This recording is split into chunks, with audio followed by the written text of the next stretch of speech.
Hi everyone, welcome to week 4 of Microbiology 205 Lab. So the big takeaway from this week is that bacteria are, well, organisms just like people. Well, they're not exactly people, but they are living organisms like humans and like any other organism. And in other words, they do the same living stuff that you and I do. They breathe, they eat, they digest their nutrients, they poop, and they have babies. Okay, I know that bacteria respire, they ingest nutrients, they metabolize those nutrients, they excrete waste products, and they reproduce, just like humans. Did I say bacteria have babies? Well, that's right, they have bacteria babies. Sounds kind of weird, I know, but the point is, in order to do all of that living stuff, bacteria need genes, well, just like people do. And bacteria carry their genes on a single circular chromosome. Humans have 23 linear chromosomes, two sets of 23 or 46 total. And so this week we take a look at bacterial genetics and we'll examine how bacteria can transfer characteristics like, for example, antibiotic resistance to their offspring. We call their bacterial offspring their progeny. So I posted links to two videos to help you understand the concepts here in topic 4. The first explains the methods of gene transfer between bacteria. Now this is information probably that you were exposed to somewhere in the past in a general biology class. In the second video, you'll get a very simplified overview of the polymerase chain reaction. We call it PCR for short, which is a process that we use in lab to increase the concentration of a particular segment of an organism's genome. So we're able to take a segment, a series of genes from an organism's genome or chromosome, and then we can't do anything with a single set of genes. These are very, very tiny macromolecules.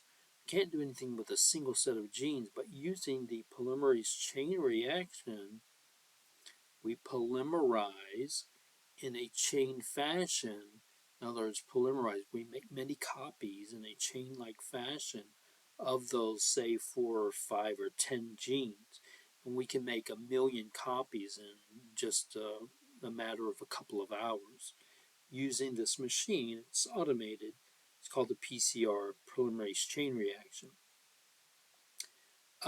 So we make a bunch of copies of some genes so we can do cool science stuff with them, like make insulin, make vaccines, combat devastating diseases, well, like cancer.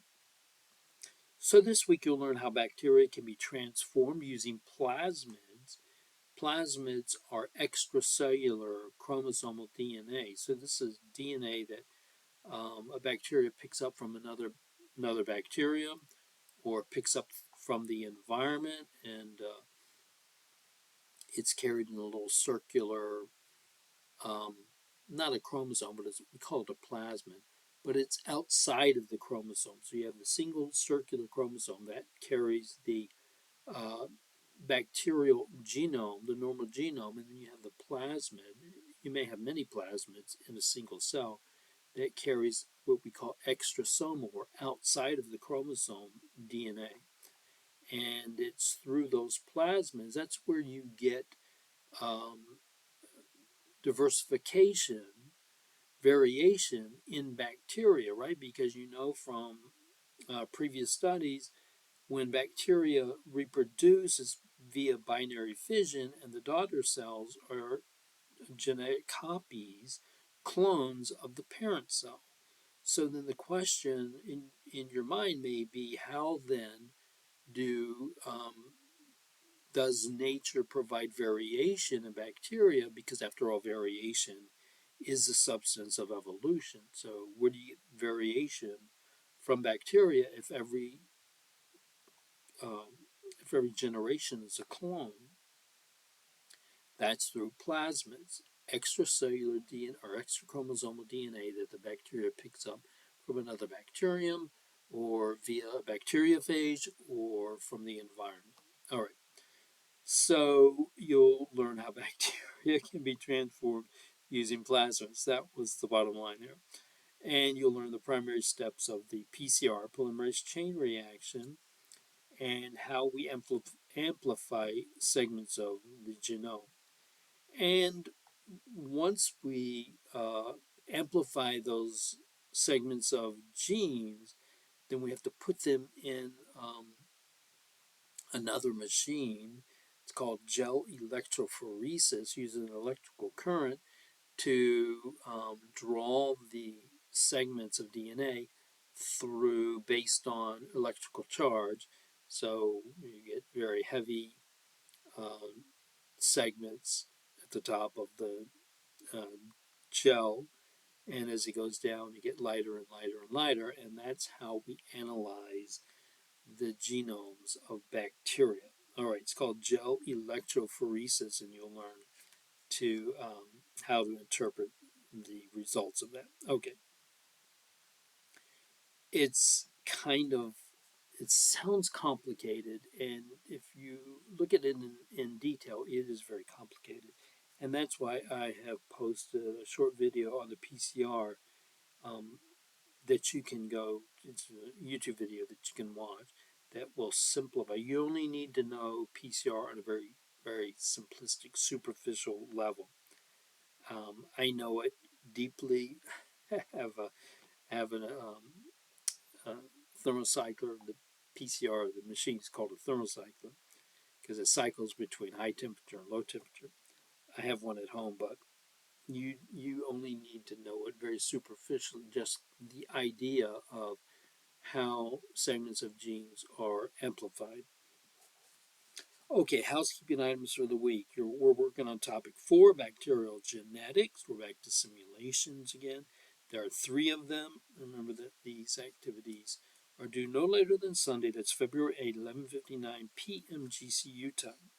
There's also a pre-lab questions assignment that is also due no later than Sunday, February 8th. Want to make sure you make your initial discussion and substantive um,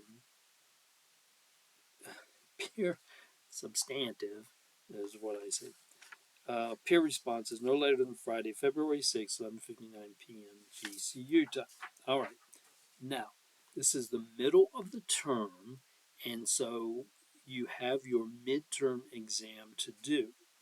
The midterm exam opened yesterday, and it closes Sunday, February 8, 11:59 p.m. GCU time. It's worth 150 points. It is um, comprehensive from week 1, so it's weeks 1, 2, and 3 on the midterm. Week 4 will be covered on the final, and it is proctored. Now, I posted a brief 36 minute midterm topic review, and you'll find it in class resources. I made it a couple of years ago, but here's the thing. Connect pulls the questions for your assessment from pulls from a pool of questions. So the questions that you see on your midterm, many will be the same as my students saw on their midterm 2 years ago or whenever I did the video. My point is, watch the video. It will give you an idea of some of the things that you need to be, that I suggest you be familiar with as you go into the midterm. There's a couple of little hints and things that I give you in the video that will help you answer some of those questions. But please keep in mind that as each midterm exam is different, the video cannot be all inclusive. Okay, so it's just a sort of a random selection of things that I think you probably will see on your midterm. Okay, remember that's due February 8, 11:59 p.m. It is proctored, so you cannot use your notes or textbook or go to Google or anything like that. Check out my midterm topic review and class resources. Pay particular attention to due dates on all assignments. Proper credit can only be given for complete and timely submissions. If you have any issues or problems, contact me as soon as possible. I know that some of you are still working on your practical exercises from last week, and that's perfectly fine. I'll extend as needed. I'll be updating your grade books this week. Thank you for your patience, and contact me as soon as possible. 804-229-7993. Direct message. You can message me through your Halo message box or inbox.